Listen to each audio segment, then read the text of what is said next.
"Sir, step back. She bites." The security guard's voice cracked through the marble silence like a warning flare. The lobby, normally humming with corporate rhythm, froze. Ethan Cole, mop in hand, paused mid-swipe. His grip tightened around the handle as instinct, not fear, anchored him in place.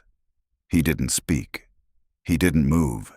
He just observed.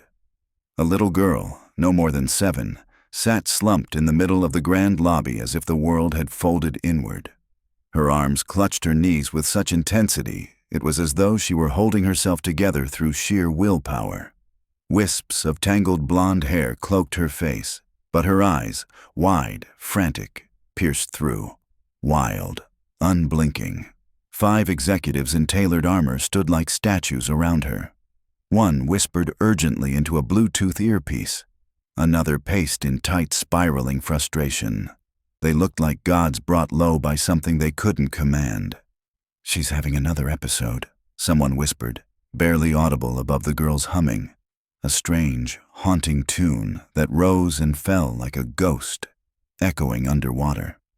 Her foot tapped erratically, a solitary heartbeat out of sync with the world. "Where the hell is the nanny?" someone hissed. Ethan shifted, just slightly, just enough to feel the tension coiled inside the room snap toward him. "Don't." The guard's voice cut sharper now. "That's Ward's daughter. You go near her, you're done. Last guy got canned." But Ethan wasn't listening, not to threats, not to protocol. His eyes remained on the child. On the way, her fingers curled and uncurled against the cold marble, as though clinging to invisible threads. On the way, her breathing snagged every time someone shifted their weight. She wasn't throwing a tantrum. She was drowning. "I'm not going to touch her," he said quietly, voice low but steady. "Then stay back," the guard snapped. "I'm just going to sit." And so he did.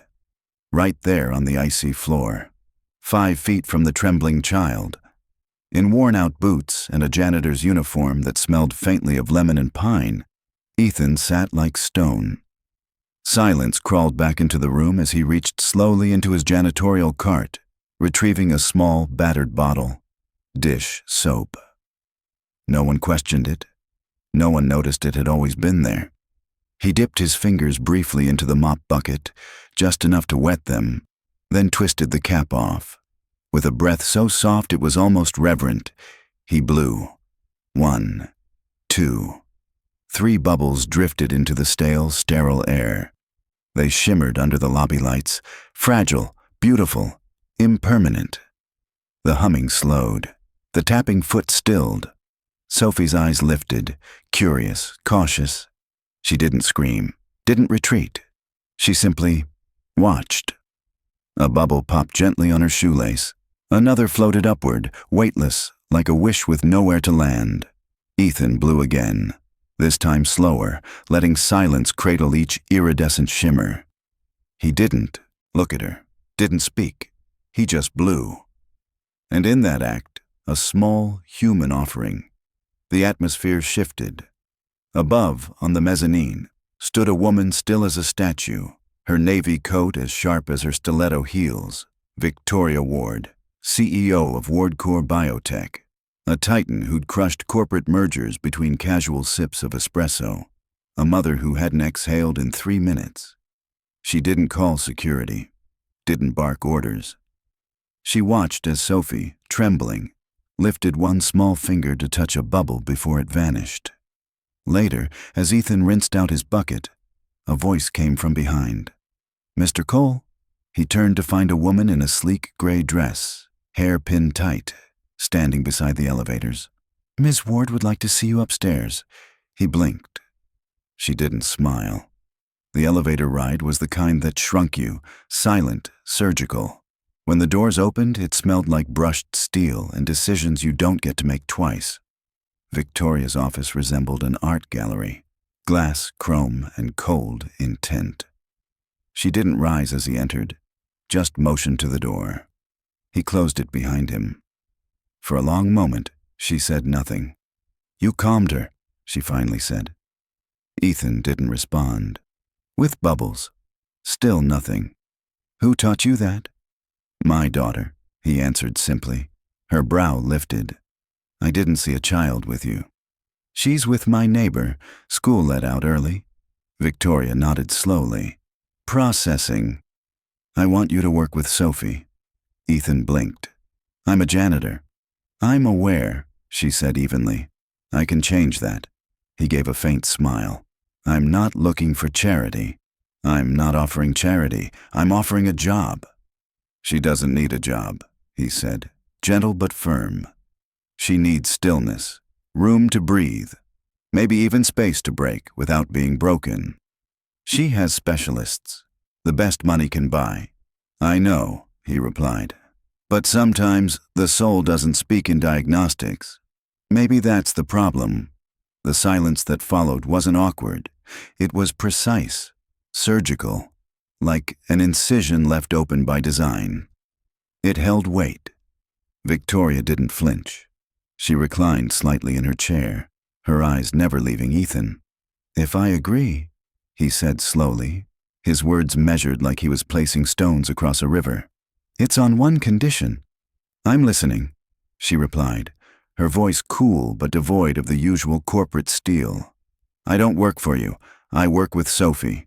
And when I'm with her, no cameras, no consultants, no clipboard-wielding therapists lurking in corners. Just space, just presence. Victoria tilted her head, as if trying to decode a puzzle she'd never seen before. Then, in a move uncharacteristic of someone used to boardrooms and battlefields, she stood, walked around the desk, and extended her hand. He hesitated, but took it. It wasn't warm. It wasn't cold either. It was real.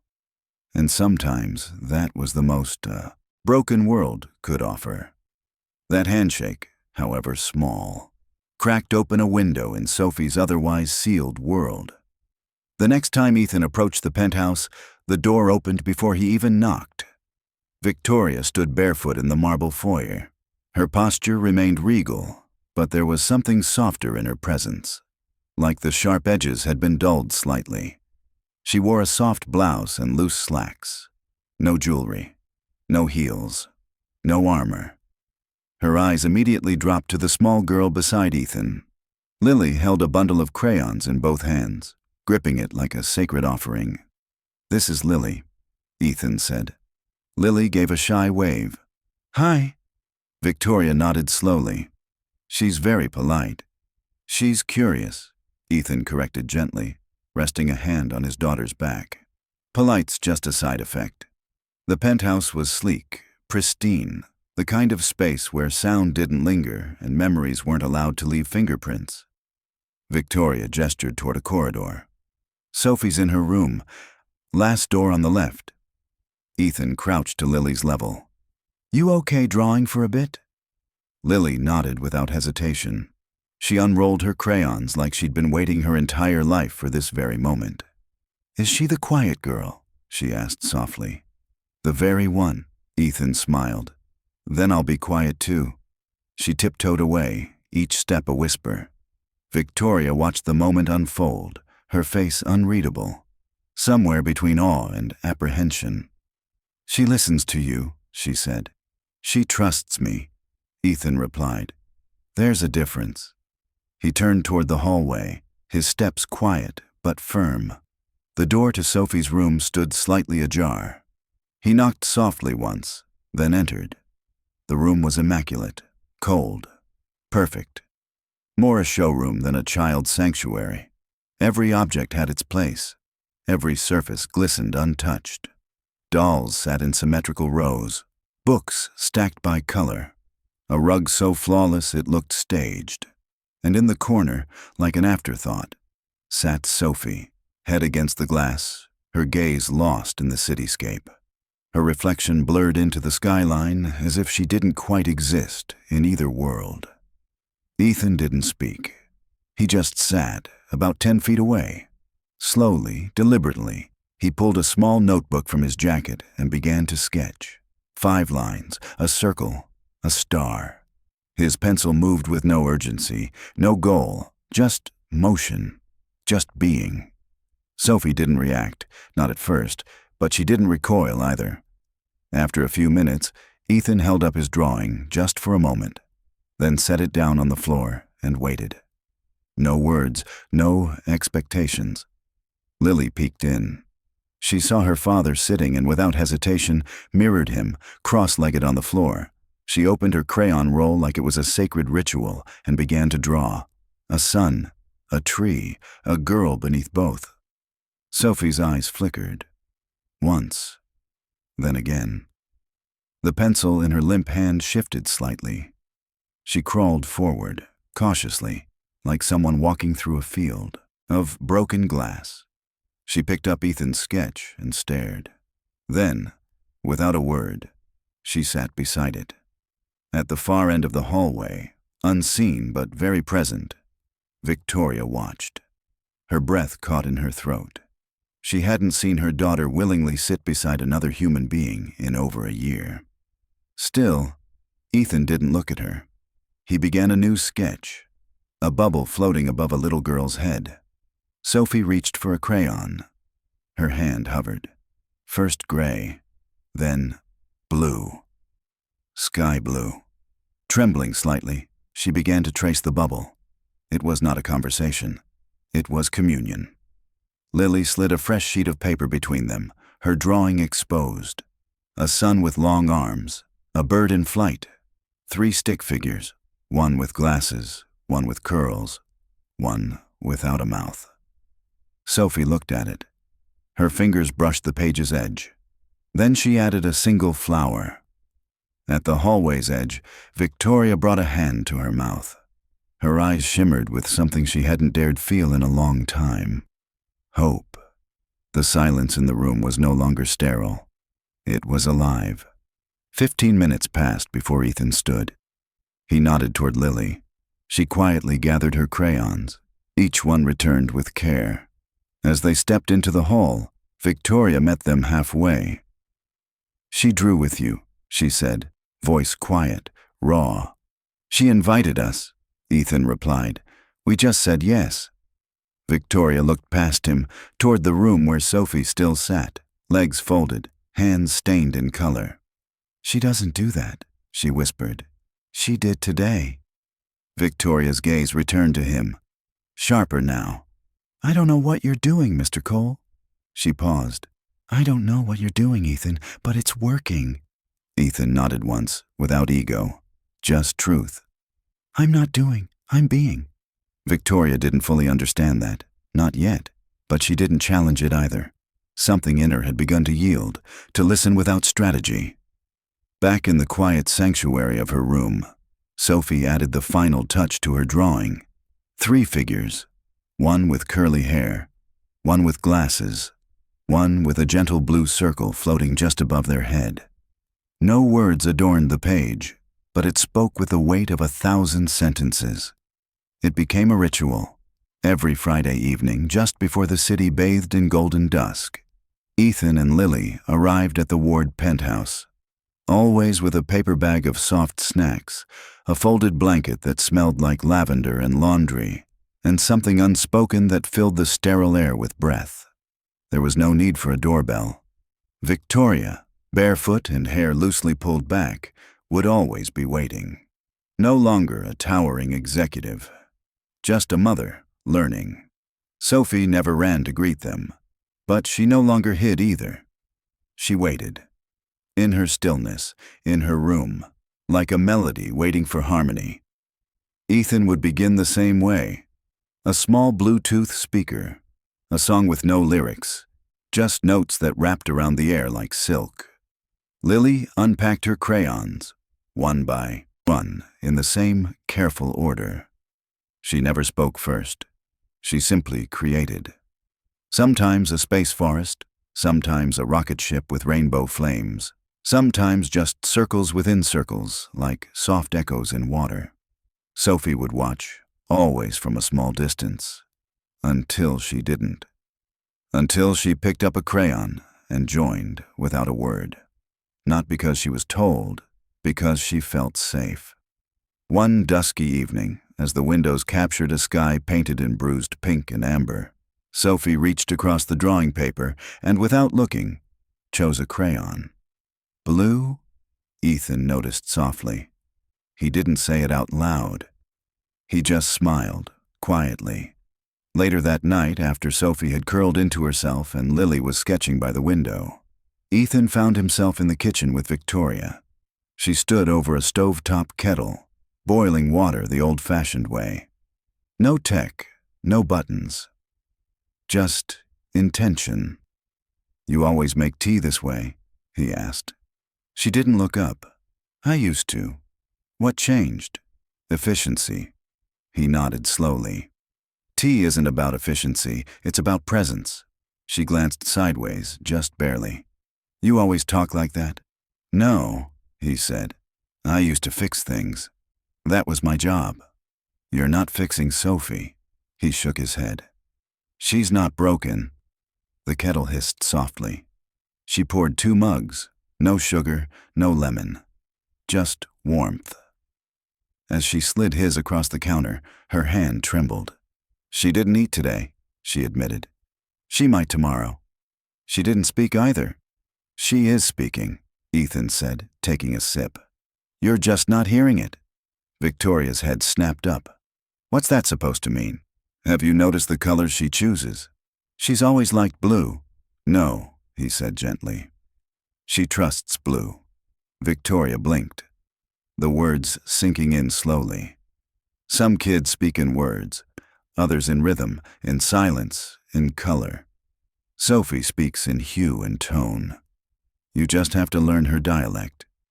Victoria stared at him, searching, then, so quietly she barely heard herself, "I used to paint." He didn't say anything. He didn't need to. The next evening, it happened. They were all on the floor. Lily was drawing suns with long arms. Ethan traced clouds that smiled. Sophie's fingers were dusted in pastels, focused, grounded. Then she looked up, not at Lily, not at Ethan, but at the drawing between them and whispered, "Blue." Lily froze, then smiled, quiet, bright. "She said it," Lily whispered. "She whispered it," Ethan echoed. "She said it." Sophie didn't look up. She said it again. "Blue." This time louder, clearer. Then picked up the crayon and began to color the sky. "Slow," Lily murmured. "Deliberate." "Do you know what that means?" she asked. "She's talking," Ethan said gently. Lily shook her head. "She's choosing. She's using color.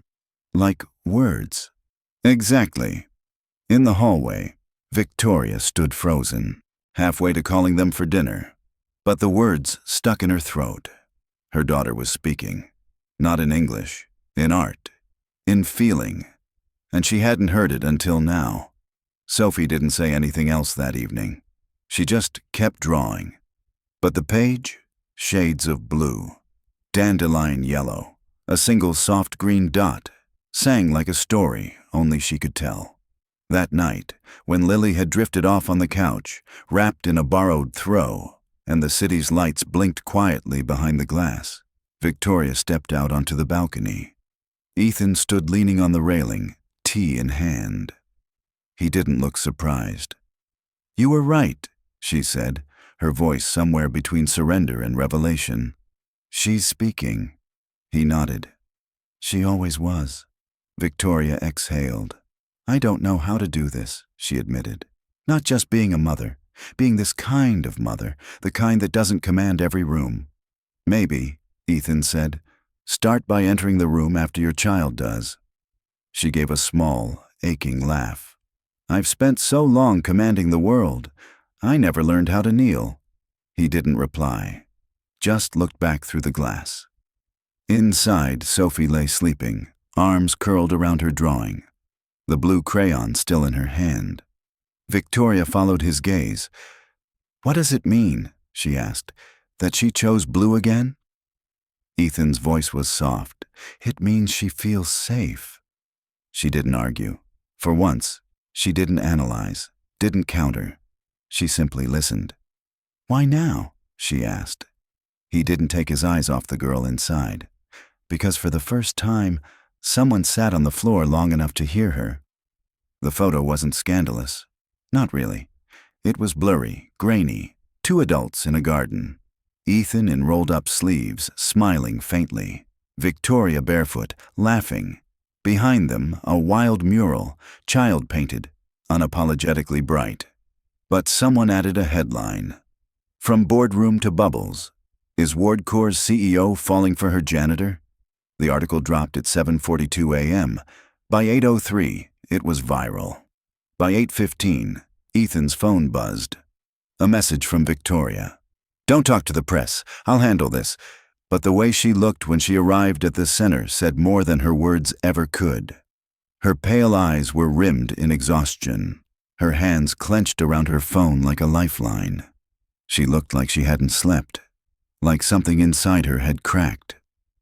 They're calling for my resignation, she said quietly, brittle. The board, half of them, and Derek. Ethan leaned against the wall, arms crossed. He didn't say a word. He says I've compromised the brand. Ethan raised an eyebrow, then shrugged. You mean the brand that forgot her daughter was a person? She didn't argue. She didn't defend. She just looked tired. Tired of choosing between what was expected and what was right. Then came the letter. A thick envelope with a gold seal. Superior Court of New York. Richard Ward, Sophie's biological father, had filed for emergency custody. 4 years of silence, Victoria muttered. And now, he resurfaces. He saw the headlines, Ethan replied. Smelled weakness. His lawyer clerked for the judge. Then we fight, Ethan said. She looked at him, vulnerable. I don't know how. You don't have to, he said. Just stand beside her. I'll stand beside both of you. The courtroom wasn't cold in temperature, but in tone. Leather seats, polished wood, and a judge whose face didn't flinch. Sophie sat between Ethan and Lily, legs swinging off the bench, clutching her sketch pad. She wore her usual blue. Lily held her hand like a tether. Across the aisle, Richard Ward sat with a team of attorneys too expensive to smile. Everything about him was immaculate. Tie, posture, persona. A father built on paper. Your Honor, his attorney began. Ms. Ward's emotional stability has deteriorated. We submit photographic evidence of her engaging a janitorial worker, no clinical credentials, in repeated unsupervised contact with a vulnerable child. Sophie's head lowered. Ethan didn't blink. She's abandoned traditional therapeutic protocols in favor of bubble therapy. Soft, cruel laughter echoed from the gallery. Then silence. The judge turned to Richard's counsel. And what exactly has Mr. Ward contributed to his daughter in the last 4 years? The lawyer stammered. Financial support. Space to grow. Space to disappear, Ethan murmured. Victoria's attorney rose. Calm, clear. We don't deny that Ms. Ward's approach has changed, but so have the results. Sophie speaks now. She eats, she draws, she connects. None of which had happened in over 2 years. The judge nodded slowly. And the man she's connected with? Mr. Cole would like to speak. Ethan stood, walked to the front, cameras clicking like anxious insects. He didn't look at them. He looked at the judge. My name is Ethan Cole. I was a special education teacher for 11 years. He paused. My wife passed away, and I left the classroom because I couldn't keep giving what I no longer had. He turned slightly, looking back at Sophie. Then I met her. He turned to Richard. When's the last time she looked you in the eye? Silence. I didn't diagnose her. I didn't treat her. I listened.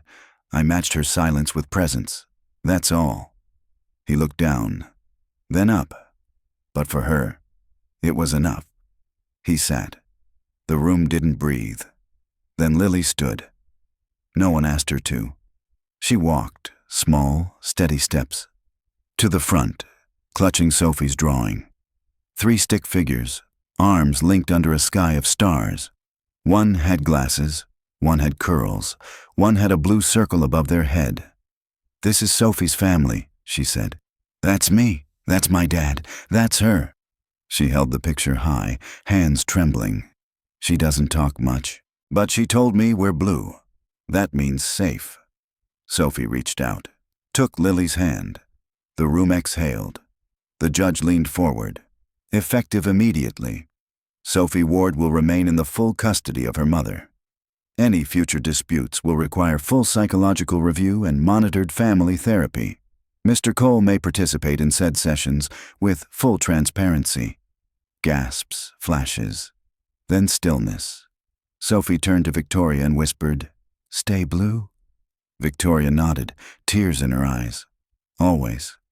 Outside, the press waited like wolves. "Ms. Ward, are you in a relationship with the janitor?" Victoria paused, looked at Ethan. "I'm in a relationship with the truth," she said, "and he's been living it longer than I have." Sophie stood between them. Lily held one hand, Ethan the other. No suits, no speeches, just people, just color, just family. They told her to step down, to protect the brand, to save the stock. Instead, Victoria Ward stood at the podium outside the newly opened Ward Cole Center. No makeup, no designer suit. Just jeans and a slate gray sweater, rain-dampened and honest. Cameras waited. So did the storm. "I've been asked to explain myself," she began, her voice steady. "Why I sat on the floor, why I painted stars, why I let my daughter be seen. Unfiltered." She paused. "I could give you a press release or a bullet-point defense, but I won't. Silence, not of nerves, but clarity. I'm not stepping down, because when I sat beside my daughter, I wasn't a CEO. I was her mother, and for the first time, that was enough." Behind her, the center's glass doors opened. No velvet rope, no polished brass, just soft light. Inside, children moved freely. Some fast, some slow, some loud, some wordless. There were no badges, no diagnostic labels, only 3 questions asked at the door. What color calms you? What makes you feel safe? What would you like to try today? The staff wore no lab coats, just soft shoes and open hands. There were textured walls, soundproof rooms, color-coded corners. It didn't feel like a clinic. It felt like someone had finally designed a building that listened. Sophie wandered the halls like a breeze. Blue still wrapped around her wrists and laces. But now, something new shimmered beside it. Yellow. It began as a dot, then a stripe, then a ribbon in her hair. Victoria watched one evening, eyes wet. She's choosing yellow. Ethan, seated beside her, nodded. She's letting in the light. She used to be afraid of bright colors. She's not anymore. She's curious, Victoria whispered. What happens when she chooses red? She asked. Ethan was quiet a long time. Then, that's when you'll know she's forgiven the world. The center grew beyond expectations. It became a signal, a rebellion against systems that demanded children adapt without asking what they needed. Parents arrived weary. They left changed, not fixed, but softened. They asked better questions. Instead of, "Why doesn't my child talk?" they asked, "What helps them feel heard?" Instead of, "How do I change her?" they asked, "How do I meet her where she is?" One morning, Victoria found Ethan teaching a boy to match his tapping to color. 1 tap, blue, 2 taps, green. The boy smiled, for the first time in weeks. "Sometimes healing looks like rhythm," Ethan said. Victoria sat beside him, barefoot, fingertips painted. "I used to think leadership meant standing in front," she said. He looked at her. "And now it means making space beside you." They sat in silence. Then she added, "I never imagined it would grow like this." Ethan tilted his head slightly, smiled, and simply said, "It was always meant to." "That's the thing about kindness," Ethan said one evening, watching the last of the sun spill across the horizon. "It refuses to stay small." That night, Sophie drew something new. Not a star, not a tree, but a door, open, wide, and painted it in bold red. Victoria knelt beside her on the rug. "Is this ours?" she asked, voice barely a whisper. Sophie looked up, then down again. She colored the doorframe in calming blue and drew a soft yellow welcome mat beneath it. Victoria's throat tightened. "What's behind it?" Sophie picked up a crayon, paused, then drew 3 figures. One with curly hair, one with glasses, one with a ponytail, all holding hands. Above them, one word, crooked but clear: "Here." The next morning, reporters gathered, cameras poised for another scandal. They didn't get one. Instead, Victoria walked out hand in hand with Sophie. No podium, no speech. Just a single sentence written in chalk outside the center's entrance. "This is not a center. It's a doorway. And everyone is welcome." No applause followed. None was needed. Inside, children played quietly. And for the first time in a long time, the outside world paused and listened. The ribbon wasn't red. It was a swirl of colors: blue, yellow, green, soft lilac, and a streak of bold crimson. Stitched together by children who didn't ask for symbolism, only presence. No celebrities, no choreographed ceremony. Just the sun warming the front windows of the ward coal room as Sophie and Lily stood side by side, holding child-safe scissors. Sophie's dress was pale blue, but in her hair, a single yellow clip gleamed like a flame, small but steady. The crowd hushed. Parents, teachers, reporters, children, waiting, not for a performance, but something real. Sophie turned to face them, her voice barely above a whisper. "My name is Sophie." A hush deeper than silence followed. "I like colors. I like stars. I like this place." She glanced back at the door, then turned again. "This is for anyone who ever felt like a puzzle piece in the wrong box." No cue was needed. Applause erupted, not thunderous, but full. A release of something tender. Sophie and Lily cut the ribbon together. The pieces fluttered to the ground like confetti made of softness and second chances. Inside, the mural wall had changed. It now stretched from corner to corner, a masterpiece painted by dozens of hands, none the same. But in the center, one piece remained untouched, preserved. 3 figures. One with curly hair, one with glasses, one with a long ponytail, and a smile so wide it almost broke through the page's edge. Above them, a rainbow sky: red, yellow, green, purple. Beneath them, a single line in childlike scrawl: "Home is where we fit in the same picture." Victoria stood before it long after the others had wandered deeper into the center. Ethan stepped beside her. "She added red," she whispered. "She's ready," Ethan said. Victoria turned to him. Not with curiosity this time, but with awe. "What did you teach me, Ethan?" she asked, voice fragile. He looked at her with quiet honesty. "I didn't teach you. I just didn't leave." Later that afternoon, the 4 of them sat on the rooftop. No press, no speeches, just mismatched paper plates and juice boxes. Sophie leaned against Ethan's arm. Lily curled in Victoria's lap, cheeks sticky with frosting. The city below hummed like a lullaby. Lily picked up a folded paper star from the table. It was blue. "This one's for safety," she said. Sophie nodded. Ethan unfolded his. "Yellow. For hope." Victoria added hers. "Red. For bravery." Sophie took all 3 and placed them gently into a small wooden box. She closed the lid carefully. "Family," she whispered. No one corrected her. No one needed to. As the sun slipped behind the skyline, casting a soft amber glow across the rooftop, Victoria turned to Ethan. Her voice, once sharp and commanding, now soft and sure. "I used to think love meant control, that if I could measure it, manage it, schedule it, I wouldn't lose it." Ethan said nothing. He didn't need to. "But love," she continued, "isn't something you manage. It's something you meet, over and over again." She looked at him. "I didn't know how to kneel." He smiled, touched her hand. "You learned how to stay." As the air cooled, Sophie stood and walked to the edge of the rooftop. She looked up at the sky, vast, open, unwritten. Then she turned, voice feather soft. "Tomorrow," she said. "Can we paint the sky?" Lily grinned, with every color. Ethan placed a hand over his heart. "Yes," he said. And Victoria, mother, former CEO, student of softness, whispered, "Let's."